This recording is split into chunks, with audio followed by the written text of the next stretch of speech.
अनुपम।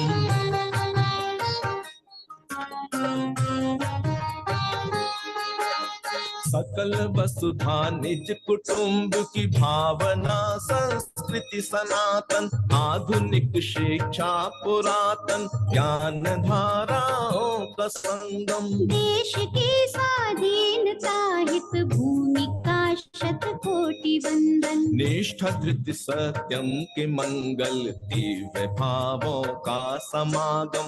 जयति जय जय जयति जय जय, ज्ञान का आलोक अनुपम।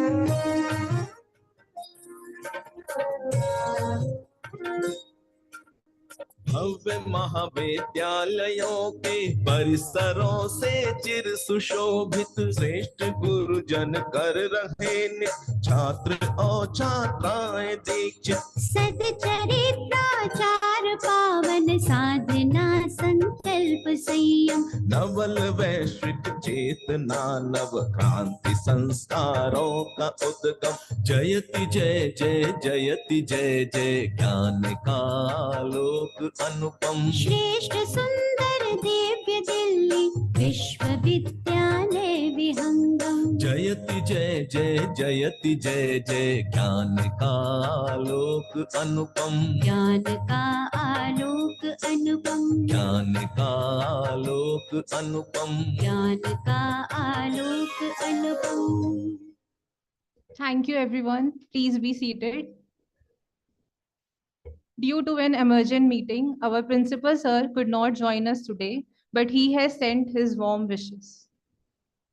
Now, it is an absolute honor to extend a heartfelt welcome to our distinguished chief guest, Professor Muneem Barai, Professor of Finance at the Graduate School of Management, Ritsumeikan, Asia Pacific University, Japan.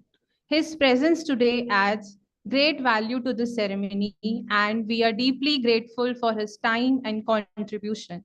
We are truly honored to have you with us today, sir.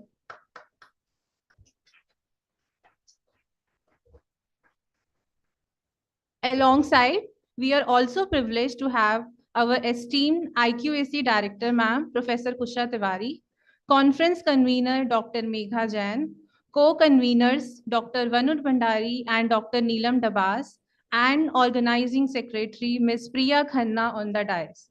We warmly welcome them with a huge round of applause. This conference has been a melting pot of ideas, meaningful discussions on how sustainability, technology, and education can work together to drive India's growth and transformation into a Viksit Bharat by 2047.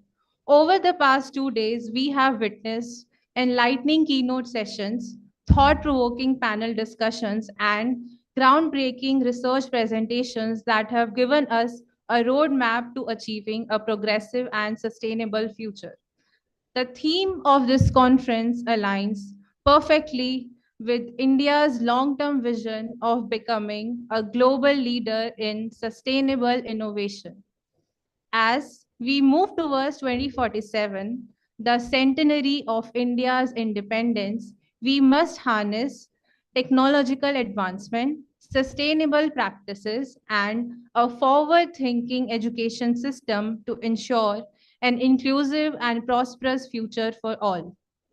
This platform has fostered innovation, learning, and growth, and we sincerely appreciate the presence of such esteemed dignitaries, speakers, and participants who have contributed to its success.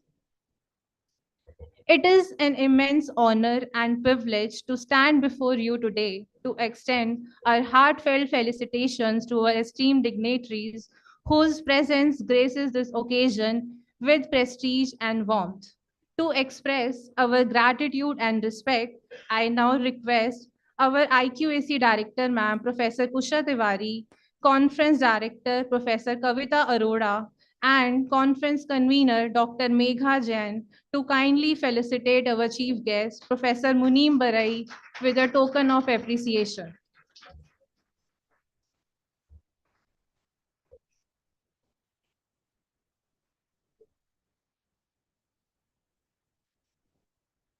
Please have a huge round of applause.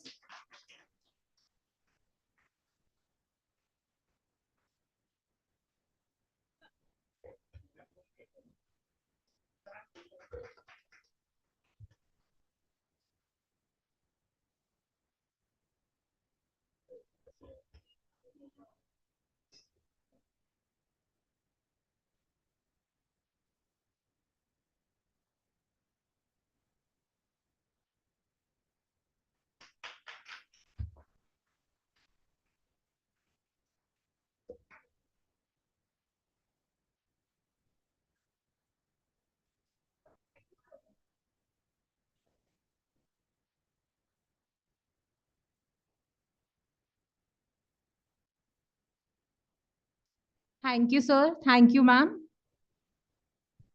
Now, I request our conference coordinator, Dr. Ruchika Ramakrishna, and our conference co-convener, Dr. Varun Bhandari, to felicitate our IQAC Director, ma'am, Professor Kusha Tiwari, for gracing this occasion with her esteemed presence. Please have a huge round of applause.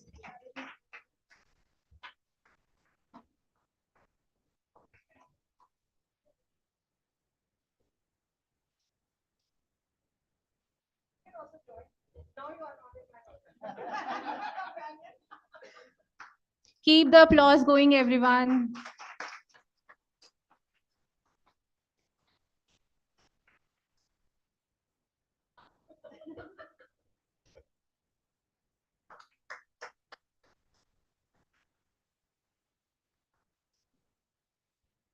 Thank you, sir. Thank you, ma'am. Moving ahead, we extend our sincere appreciation to our administrative officer, Shri Atul Jain, who has been the pillar of all financial and administrative processes. His attention to detail, efficiency, and integrity in handling bills, processing payments, and managing all the documents have been instrumental in ensuring smooth operations without delays or errors. I take this opportunity to invite Dr. Masram and Dr. Himanshi from the Department of Commerce to felicitate Shri Atul Jain with a token of appreciation.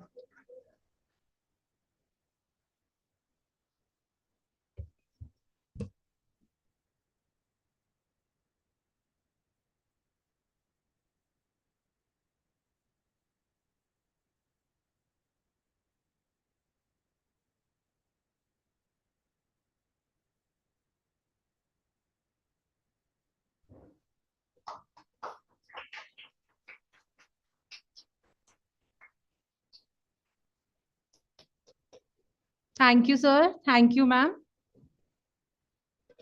Similarly, our section officer, Shri Manoj Kumar, has been instrumental in facilitating the day-to-day operations with detailed attention. Handling day-to-day tasks, ensuring smooth operations, and addressing challenges with patience and efficiency are no easy feats. But Manojji has done it all with exceptional grace and diligence. I now invite Dr. Jasveer Singh. I now invite Dr. Jasveer Singh, Dr. Mukta Rohadgi, and Dr. Manish Kumar to kindly felicitate Shri Manoj Kumar.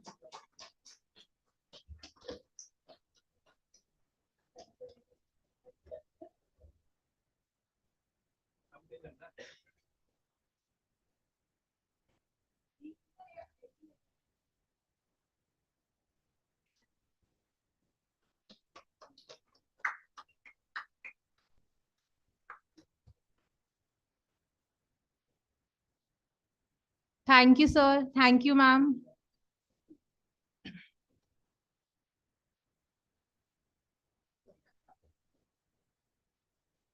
Please have a huge round of applause.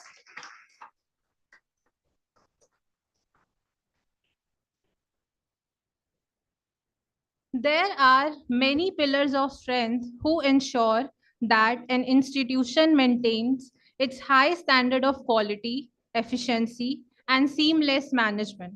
Today, I take a moment to introduce one such key individual, our IQAC director, Professor Kusha Tiwari, who has been instrumental in upholding academic excellence and institutional growth. Please let. No, that's okay.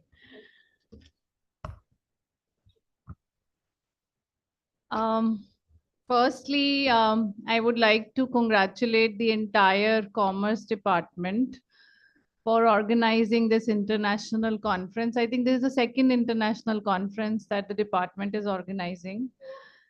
International, okay. So that means wonderful. Maybe I was not invited to the other two. So yes, this is the second international conference that I'm attending for Commerce Department. And I remember that in 2016, Commerce Department had set the ball rolling in organizing conferences in this college, which never used to happen earlier. So that was a pioneer step that the department took. And I think the department as a whole has come a long way after that. We have had so many firsts, which I think the Department of Commerce was also part of in this college. Academic events, curricular, co-curricular events, initiatives, FDPs, student programs. Such a vibrant portfolio that the department has already established, and I really congratulate everyone for that. I also would like to congratulate the entire IQAC team, and we have representation of IQAC on stage also. IQAC of the college has worked very hard in collaboration, in partnership with all the departments and all the centers of the college to bring the college where it is right now. And I think all the new generation of teachers who have joined us last year and last to last year will take this journey forward to brighter future. With that, I would also say that the collaboration that we have with ICSSR for this conference is also applaudable. I think we have had lots of conferences, lots of academic events that have been sponsored by ICSSR in our college, and that's also something that we need to celebrate now. As far as the topic, it's very interesting. I would say, again, sustainability, technology, education, everything has been brought together in this conference. And I think all these aspects, all these ideas are interrelated. And I'm sure these are the aspects that must have been talked about in the last 1.5 days. I hear that a lot of papers are presented in a very short span of time. Many paper presenters from different institutions of the country, from other states also, they joined us in this conference. And I offer a huge round of applause to all the presenters who put forward their ideas on these important themes.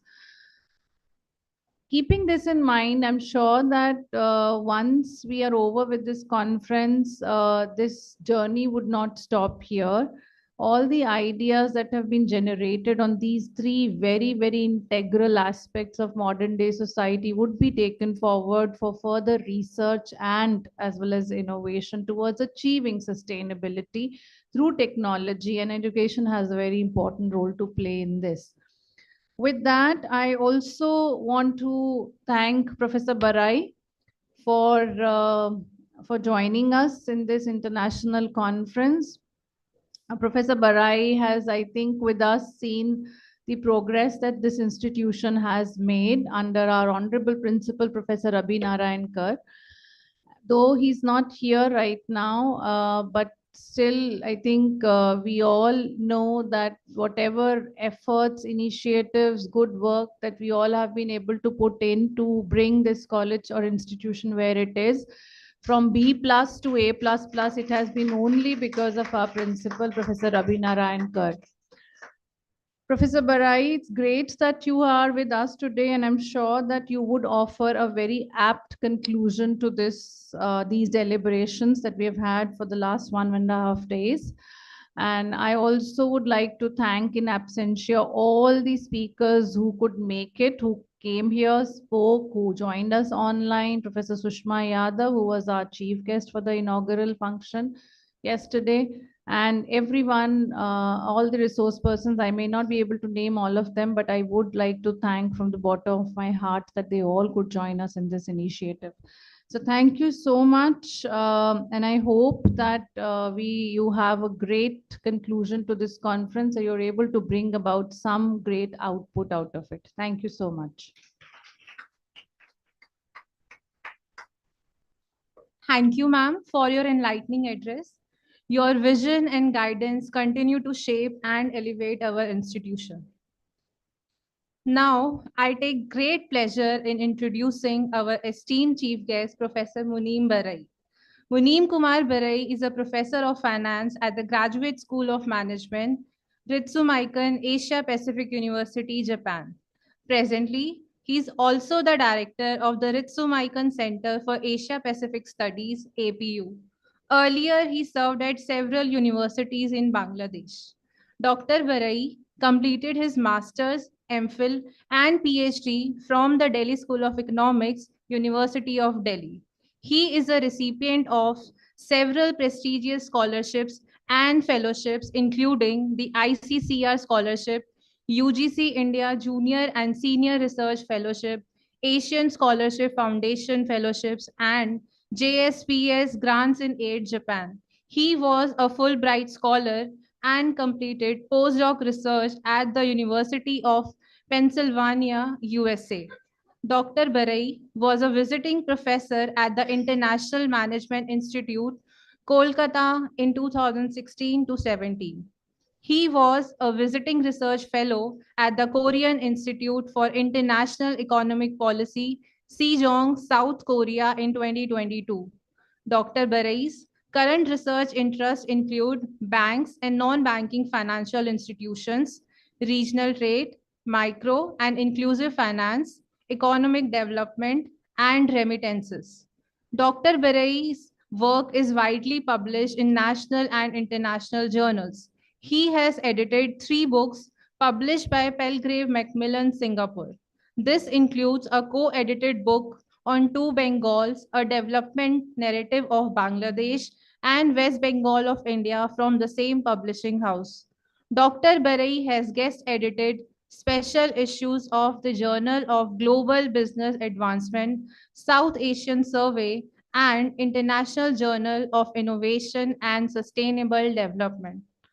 I kindly invite Professor Muneem Barai to share his insights and reflections with us. Please have a huge round of applause.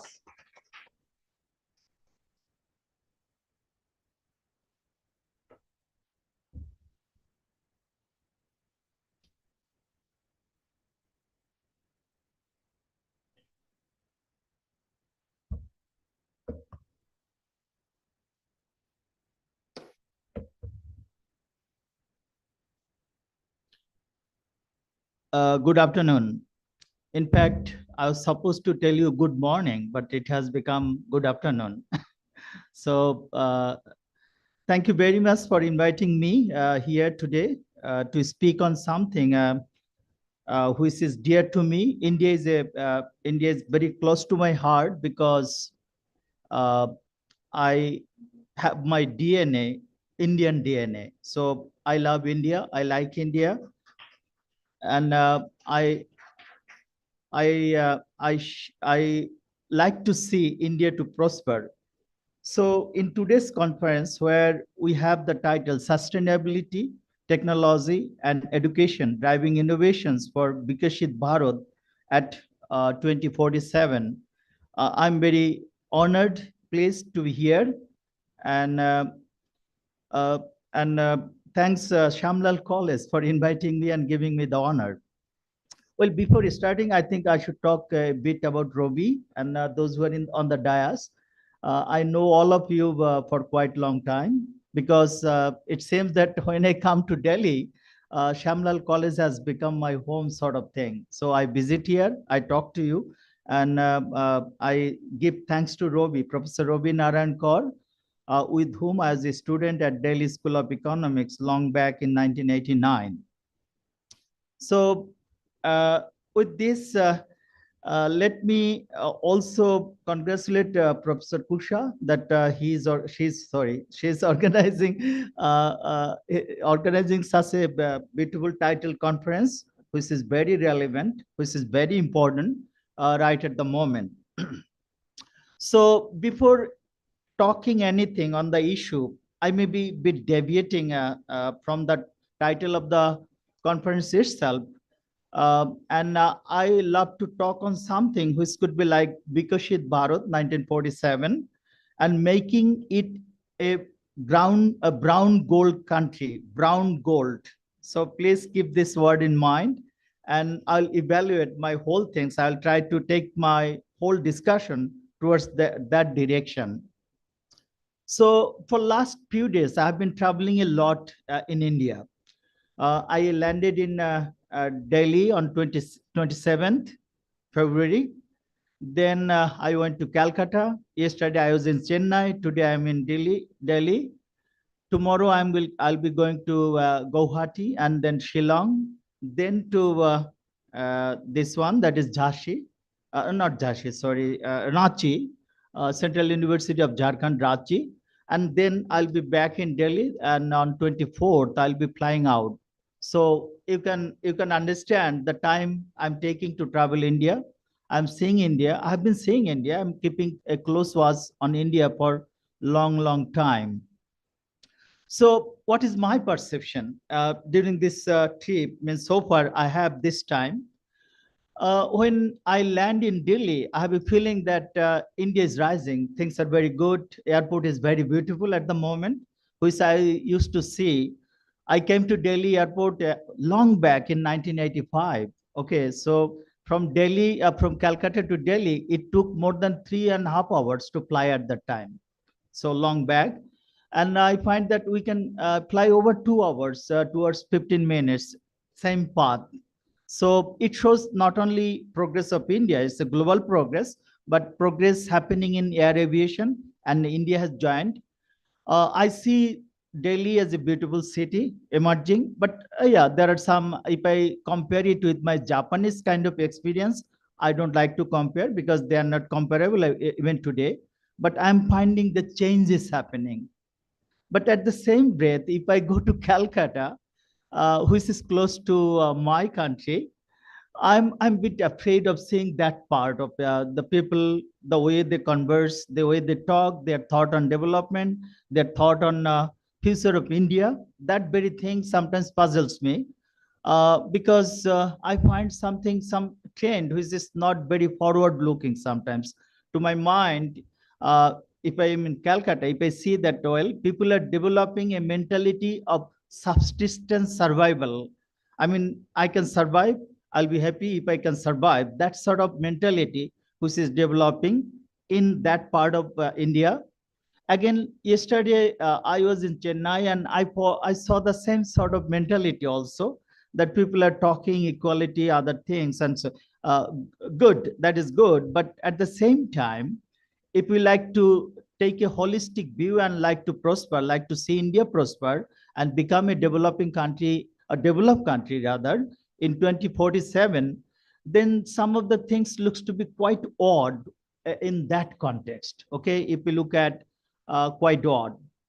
Now, how India can become a developed country by 2047? If we like to look at some of the parameters which will be very important for that goal, could be, you can make a long list, but I'm just mentioning some of the important issues, and I like to shed a bit of light on those issues, and after that I'll be going to other part of the topic. So the first issue that comes to your mind is, or our mind should be the economy. Okay, so economy is the brightest spot of India at the moment. If you look at other parts of the world, if you look at the countries which are developing too much, which are growing too much, including China, they have sort of achieved a growth level now, which is very, 4%, 5%. But India is considered to be the brightest spot at the moment. Okay, so by this, India is having, means in today's world, India is fifth largest economy, is going to be fourth largest very soon, and third largest by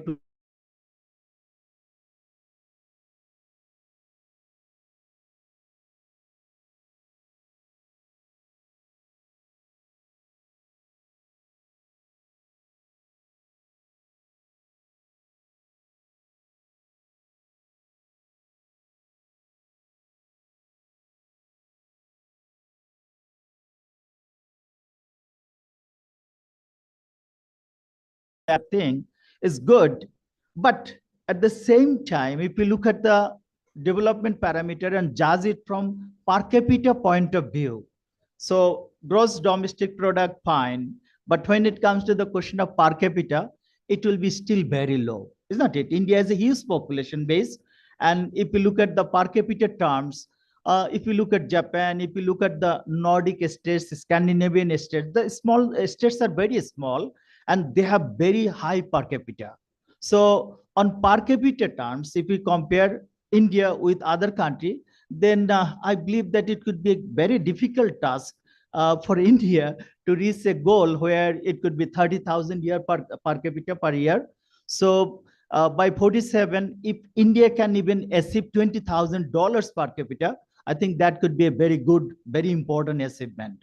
So in terms of GDP, I'm very sure India will be doing good. But in terms of per capita, as the base is quite high, 1.4 billion or 1.44 billion, which could be 1.5 billion at the time in 1947 or so. So, or it could be even bigger. The figure could be, the denominator could be bigger. So that is the race, that how India can improve the per capita position. Per capita position is the most important parameter in judging the development of a country or development stage of a country. So there is a big concern. Maybe India should fight for that, how to raise $20,000 per capita by 2047. It's a tough task, but I believe something might happen, and India is progressing towards that goal. But at the same time, we have to say that, well, India is growing at the moment is 7%, 8% sometimes. But to reach that level, 7% or 8% may not be good enough. Okay, to be honest, it's not good enough. And we have seen China during 1990s, the growth level. If you look at China, it grew up to 10%, 11%, 13%. That was the growth level between in the 1990s. So can India do that? It's a difficult task or difficult projection, but by all parameters, I think 10% could be a bigger target, very big target at the moment.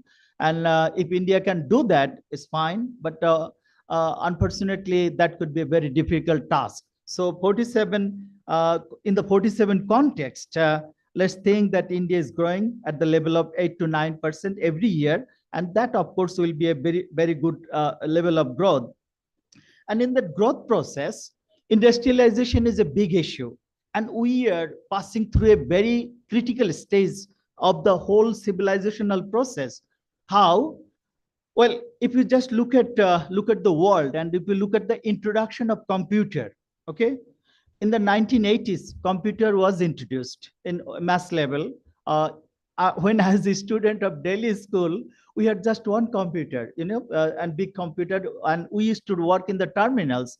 Now, the capacity of that computer where we used to work is even smaller than your mobile phone. Okay, the mobile phone you're carrying, that computer is smaller, I mean, in terms of power. And that very revolution brought by computer is again going to change a bit by the introduction of AI, artificial intelligence. It's a very, very important kind of thing happening in the world. And we don't know in which direction the world will move. Artificial intelligence can change the whole perception of development, whole perception of technology uses, whole perception of knowledge itself. Okay, so this means we are just passing through a very critical phase. And if India wants to be ahead of other nations, this is the area where India should be master of. Okay, and the promising part, I hope you know that 50% of the coders, those who are coding AI, are the Indians at the moment. 50% of AI coders or code generators or code creators are from India. So that gives me sort of hope, though they are not working in India, they're working somewhere else in the USA, sitting there, they're writing the codes. But I believe that some benefit will be coming to that, coming to India as well. So the industrialization process must be accelerated, and how it is going to go in the future, that we exactly don't know, because we are again transitioning from one phase of development of the human civilization to another phase, and that is AI related development. Okay, we have to consider that part in our mind. And I believe India is well placed at the moment because the coders are basically from India. Now, if we go to the other part, that is, well, economic growth is fine, but what about economic vulnerability? If India likes to grow, if India likes to become a developed country by 47, then this economic vulnerability is very important issue to handle. Suppose you are going fast, and then all of a sudden your economy becomes vulnerable, then you are losing something. The development stays, development level is suddenly lost. So maintaining the level of your growth, of the prospect, vulnerability has to be addressed. And I can tell you something. Yesterday night, when I was coming from Chennai, I was reading again the book by Eric Hoffer, and the book is True Believers. You might know the name. It's a very old book. The book was written in 1951. And still the book is a great book in the sense that during that time, that fellow, Eric Hoover, he pointed out that, well, if a country, I'm talking with a different context, but that is also relevant in this context of discussion. If a country develops under authoritarian rule, development here is economic development, under authoritarian rule is fine. People will not protest. As we have seen in case of China, people are happy with the economic development. People are happy to go around, spend a lot of money. I'm in Japan and I see the way the Chinese are spending. You know, if they go in, we become very afraid that, well, I should not go in because they will buy everything. They have the money. So Chinese development was that thing that is under dictatorship, under one party rule, everything happened. But Eric Hoffer said that under that stage of development, if the economy is there, and after that, if there is a sudden fall of economic growth, economic level, and at the same time, if you give political freedom and economic freedom to the people, then there is a possibility that country will break up. Okay, that I'm talking about economic uncertainty. And we have seen the example of Soviet Union, former Soviet Union. It simply broke up on this issue, that economy was not doing good in if you look at former USSR, it did not develop much during 80s, 90s. And in 1991, it simply collapsed because Gorbachev, he introduced two things, glasnost and perestroika. Because of that economic freedom as well as political freedom he gave, and we find that, well, in 1991, former Soviet Union broke up. It's not the case with India, by the way. India is a democratic country. You have the right to ventilate your sentiment. You have the right to ventilate everything you like. So that sort of thing was not there in the Soviet society. But even in case of India, where a democratic setup is there, a lot of institutions are there, then if India cannot manage economic vulnerability, that can create problem, because it's a huge society, 1.44 billion population, and economic uncertainty has to be addressed very aptly. Otherwise, whatever development India receive, it can fall backward, as we are seeing in Bangladesh at the moment. Bangladesh, though it's not comparable with India, but we can find Bangladesh is falling back within 1 year. If you look at the changes in Bangladesh, and we are very afraid, we are getting very afraid that whatever achievement Bangladesh achieved during last 20 years is already gone. And because of that political turmoil, because of the changes of government and the policies government is following. So That issue is very important, and that should be also kept in mind. And finally, not maybe the final thing, that human asset.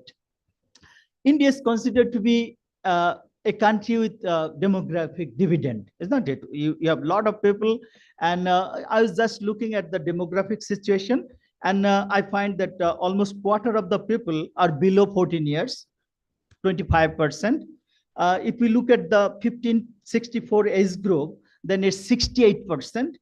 And in total, you can see 93% of the population is below 64. And if I compare that one with my country, with the country where I am living at the moment, Japan has 30+% population above 65. Okay. So you have 93% of your population below 65, and Japan has one third of the population, about one third of the population, who is at 65. So how to make use of this asset? It's an asset, very big asset. And there the concept of blue gold that is coming to my mind, that, well, in the future, this could be the biggest asset for India. Human population could be the biggest asset. And can India convert this population into asset? That is the biggest challenge for the nation at the moment. If India can do that, I think India will conquer the world by its population. And you can see it right at the moment. India has about 35 million population, Indian origin, Indian immigrants abroad. And this 35 million population is sending $130 billion to your economy. 30 million population living abroad, they are sending $130 billion as remittance to the economy. So if you increase this population, migrate abroad, and if you increase it to say 70 million or 100 million, think about the resource they'll be sending back. Not only they are sending you money, they are creating the reputation for your country. Now look at the US. Look at the US President Cabinet, and look at the people around. Who could say that Kashyap Patel or Kash Patel, who is Indian origin person, would be the director of FBI? He's the director of FBI. So they are not sending the money.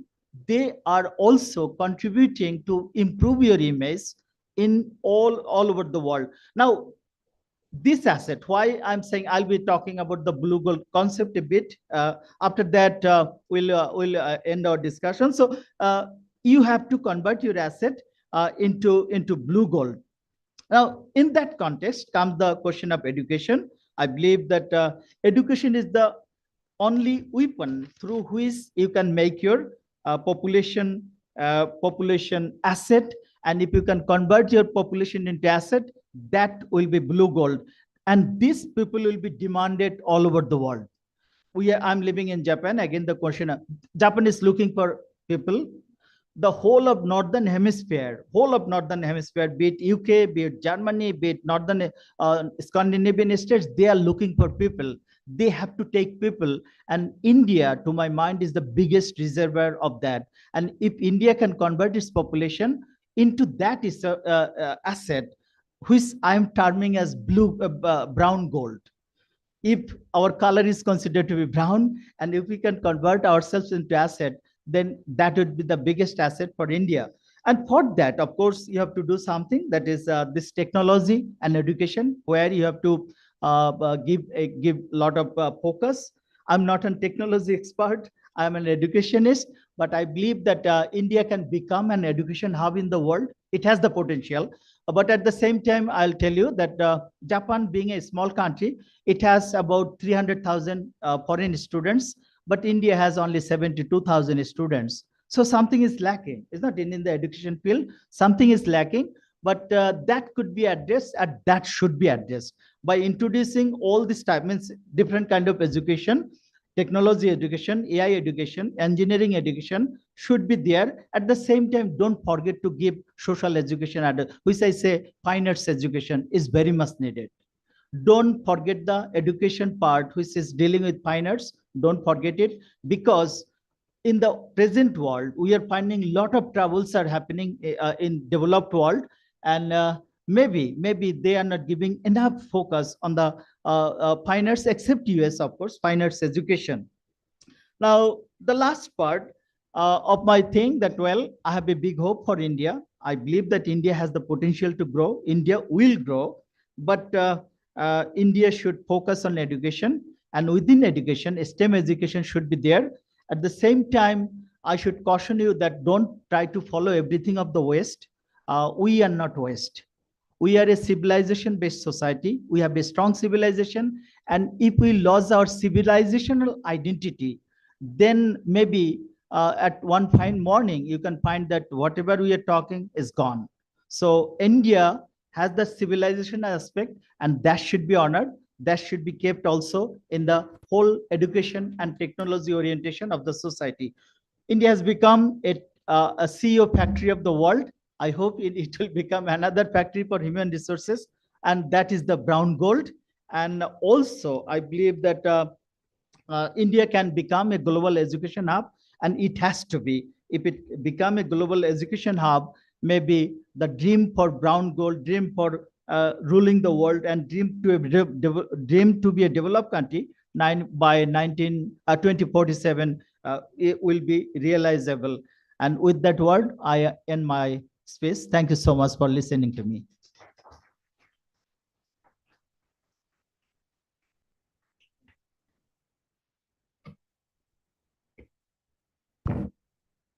Thank you so much, sir, for your inspiring words and valuable perspectives. Your insights have truly added immense value to our conference and have given us a lot to think about as we move forward. Now, to present a comprehensive summary of the key discussions, sessions, and takeaways from this conference, I now invite the conference convener, Dr. Megha Jain, to present the official conference report.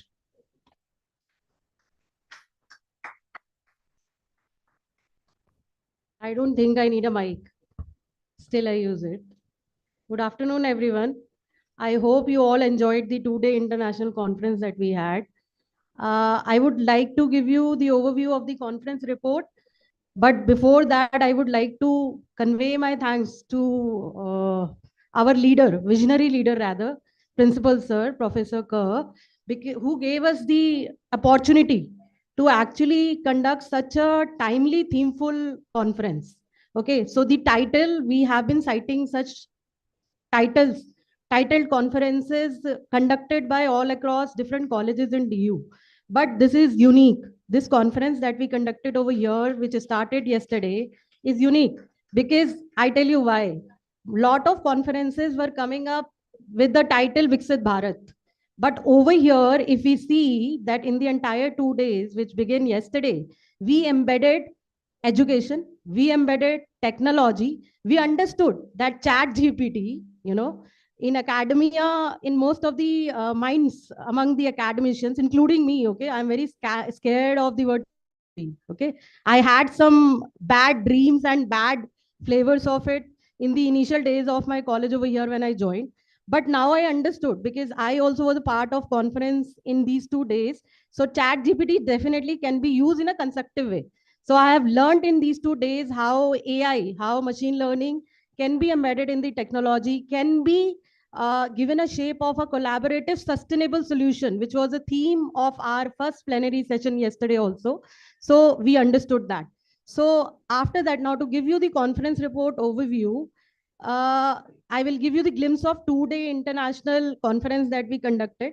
The first day started with the inaugural session, wherein we had the chief guest, the honorable chief guest, Professor Sushma Yadav, and the guest of honor, Professor Raju.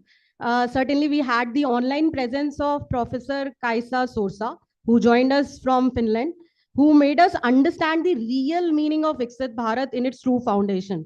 So most of us had a misconception since till yesterday.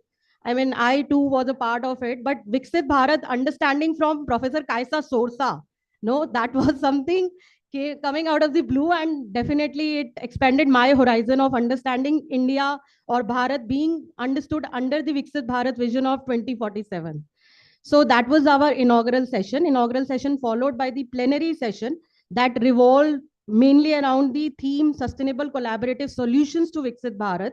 The plenary session witnessed the presence of Dr. Harsh Thakral from NPCI, who was present in the offline mode, with online presence of Dr. SP Sharma, who joined from PhD CCI industry to further discuss and clarified the practical aspects of sustainable solution to most of the concerns that we face, in every day. So that was something I was a part with Dr. Harsh Thukral on the dais itself. So very key and novel insights that I was able to gauge from whatever he delivered yesterday. Post lunch, we had 6 simultaneous interdisciplinary paper track sessions.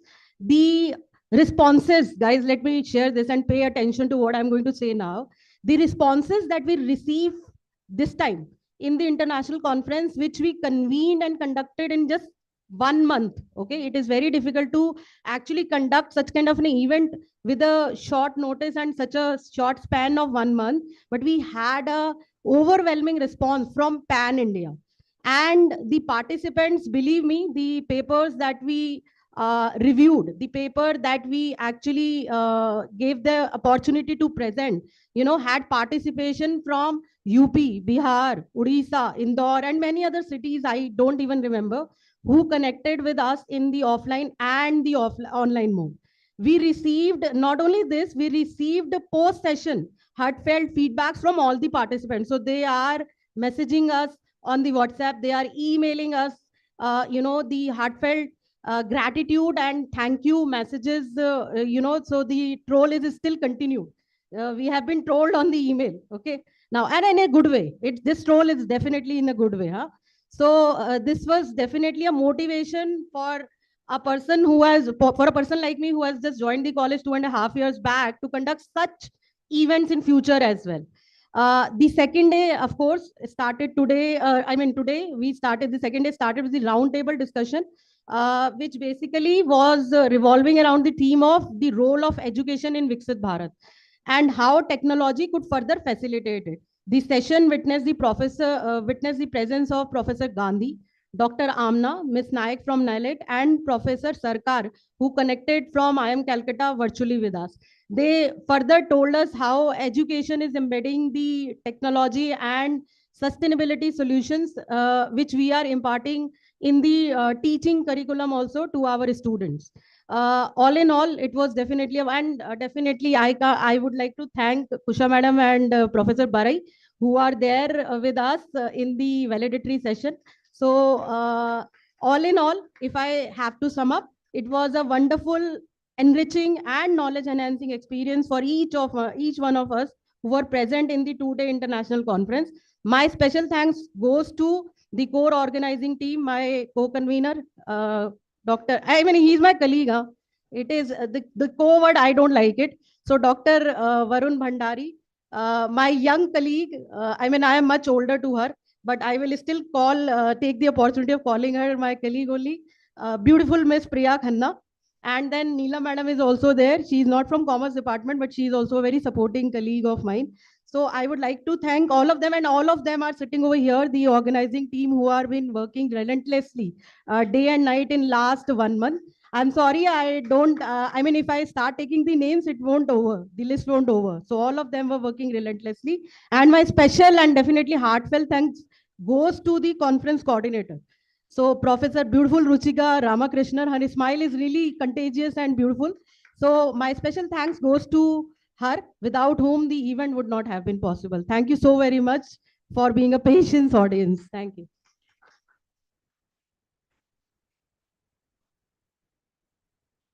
Thank you, Dr. Megha, for the detailed report, giving us a well-rounded reflection of this remarkable event. Now, no event is complete without expressing gratitude to those who have made it possible. To formally express our appreciation, I now invite our conference co-convener, Dr. Neelam Dabas, to deliver the vote of thanks.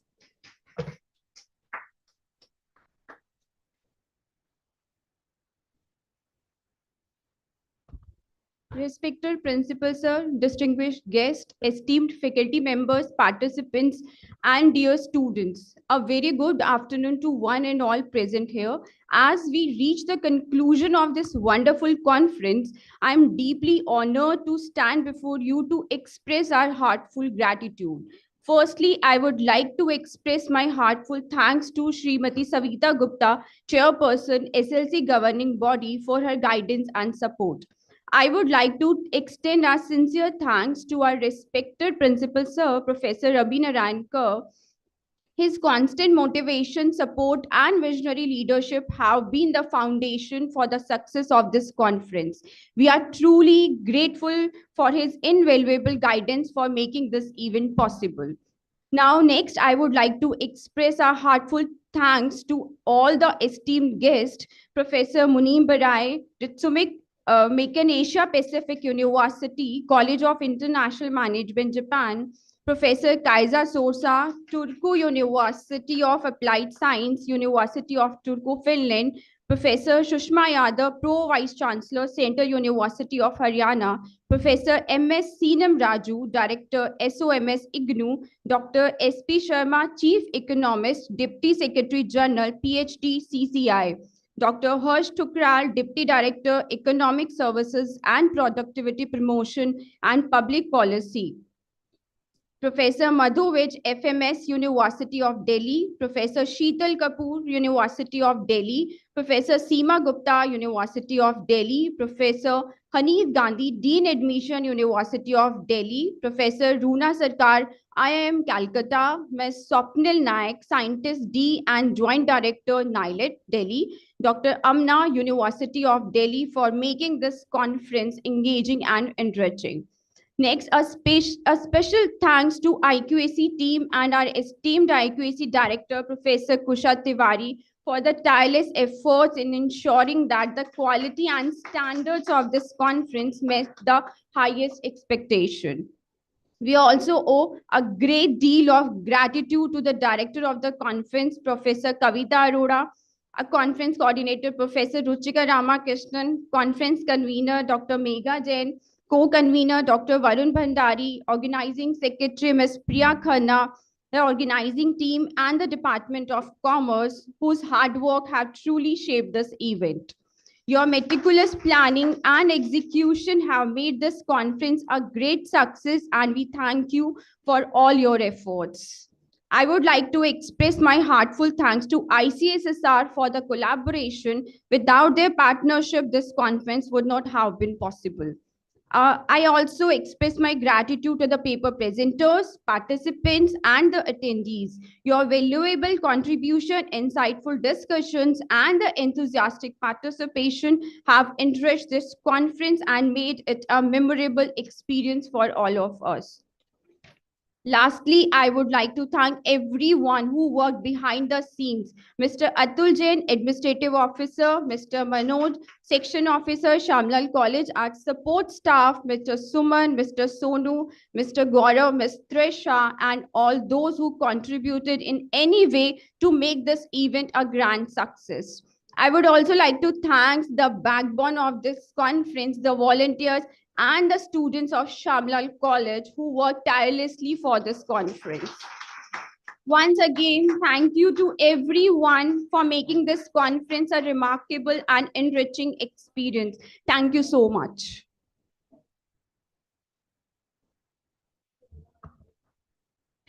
Thank you, Dr. Neelam, for your kind words of gratitude. Now, as we reach the final moments of this incredible conference, it is only fitting that we take a moment to recognize the backbone of this event, our conference coordinator, Professor Ruchika Ramakrishna, who has worked tirelessly to make this international conference a grand success. Without her unwavering commitment, this event would not have been possible.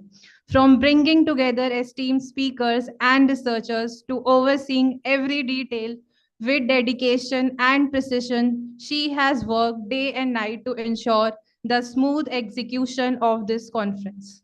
I kindly request our chief guest, Professor Muneem Barai, and our IQAC Director, Professor Kusha Tiwari, to kindly honor ma'am for her invaluable contributions.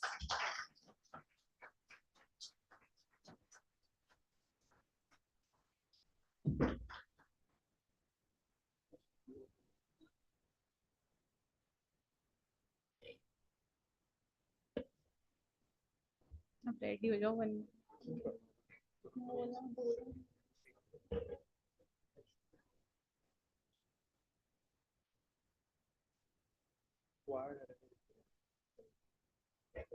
Please have a huge round of applause, everyone.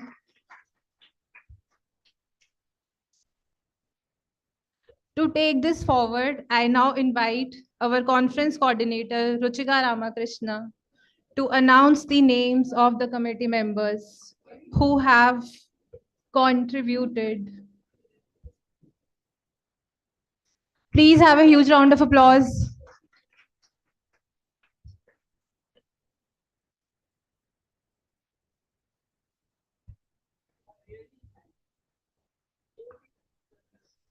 Thank you, sir. Thank you, ma'am. To take this forward, I now invite Professor Ruchika Ramakrishna to announce the names of the committee members who have contributed significantly to the success of this event. These individuals have worked behind the scenes, dedicated their time and efforts to ensure the smooth execution of this conference. Over to you, ma'am. Thank you, Jyoti. Professor Barai, we would like to disturb you for felicitating these team members. So they have been looking forward to this. In fact, So we start with our TIC and the director of the conference. Though she is busy in a lot of activities in the college, but because she was there, so we knew that we can take the liberty of not disturbing her. So I request Professor Kavita Arora to come on the stage.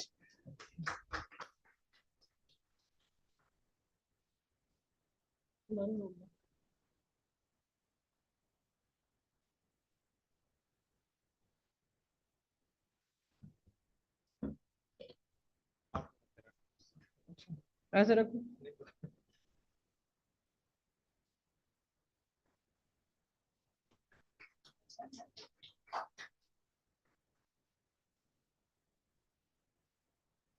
The convener of the conference. So we think she is strict, but she is not. 5 minutes and she was ready with the conference at the moment principal sir gave us the idea, and the concept note was ready in 3 hours. Thank you, Megha. Thank you so much.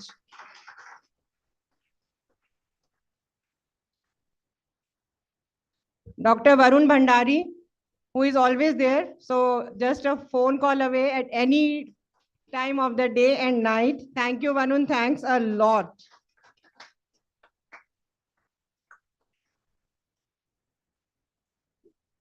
Dr. Neelam. So she's always behind the scenes. This time also, ma'am, stage pe mat bithao, ye mat karo, wo mat karo. We recognize your efforts, Neelam, in every venture we undertake. Thank you. And now the youngest faculty member of the department, Ms. Priya Khanna. I don't know how many thanks we should be giving to her, because changing the schedule, changing the poster, contacting everyone, a lot of efforts. Thank you, Priya. Thank you so much. Now our core organizing committee, everyone had a different kind of role, but the happiest part is no one was confined to those watertight compartments. So wherever there was a lacking point, because we had a very small team and in a short span of time, we had to achieve a lot of things. Everyone helped wherever it was possible. So Dr. Anurag Maurya. So Anurag has updated his skill also by learning how to make a flip book of abstracts to be released online. So now he can be used for further conferences.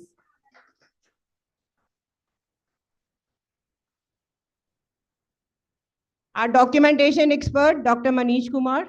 So we didn't have to bother about anything. And now his real work starts after the conference.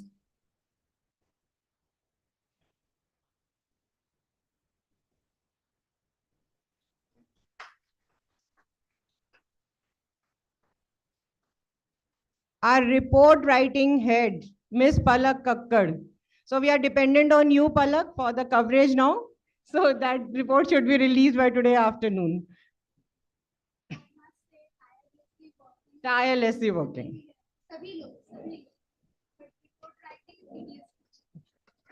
सबसे difficult लगता है आज भी. Now, so 3 pillars. Those who have been working since day one, running on the roads till 8 p.m. because they wanted everything to be perfect on the stage, at the registration desk. So I would like to call these 3 together on the stage and with a huge round of applause. Jyoti, Shweta, and Radha. And they took sustainability very seriously. So wooden trays, everything was taken care of so meticulously. Thank you so much. Yesterday we had 6 parallel sessions and Radha was in charge for that. And it was fabulous that there was no problem anywhere. Thank you. Thanks a lot. Now, next we have Swati, registration expert.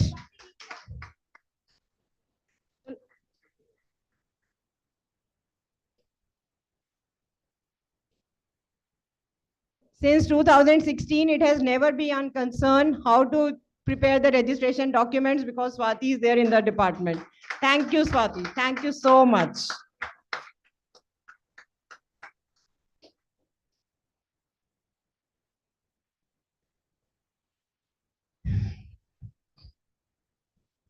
So our next book of abstracts expert, Dr. Anand Kumar Upadhyay.